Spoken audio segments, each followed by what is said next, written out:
Welcome to the Windows Computer and Technology channel. And as we move forward through 2026, already being mid-May almost, time really flies. We are seeing and hearing more of the improvements coming to Windows 11 this year. So, of course, a lot of drivers that are updated through Windows Update come through on Windows are through Windows Update. And here are some examples of some that were installed here on my PC.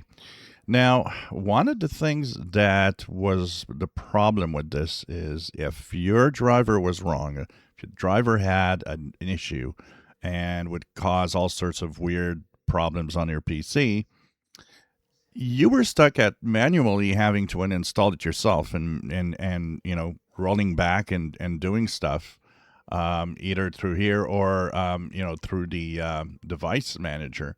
And it was kind of a tedious thing because you had to go as like, okay, well, I'm going to check here that I got problems here, and look at the driver date installed and so on, and then start looking at, okay, whoa, there's really some problems happening, and so you were left on your own basically.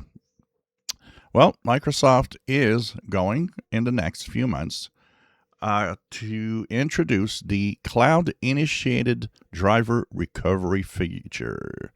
And this is a way to now, at distance, without you even knowing about it, having a rollback of a driver to a previous driver.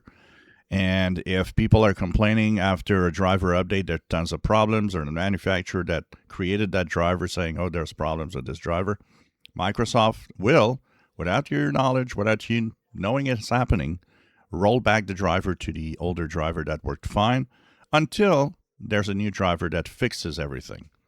So this is pretty interesting, as it'll be able to do a lot of those fixes on your own and on its own, by the way. And you won't have to do anything. You won't have, I think all the time about how, regular folks have absolutely no idea how this works and drivers and stuff. And so this is definitely going to be something that is going to help a lot. So Microsoft is planning to manually validate and test cloud-initiated driver recovery on some selected machines somewhere between May and August. And they're targeting that maybe the rollout of all of this could be as early as September. And that would probably put it, close to the actual release of 26H2. If you enjoy my videos, please subscribe, give us thumbs up. Thank you for watching.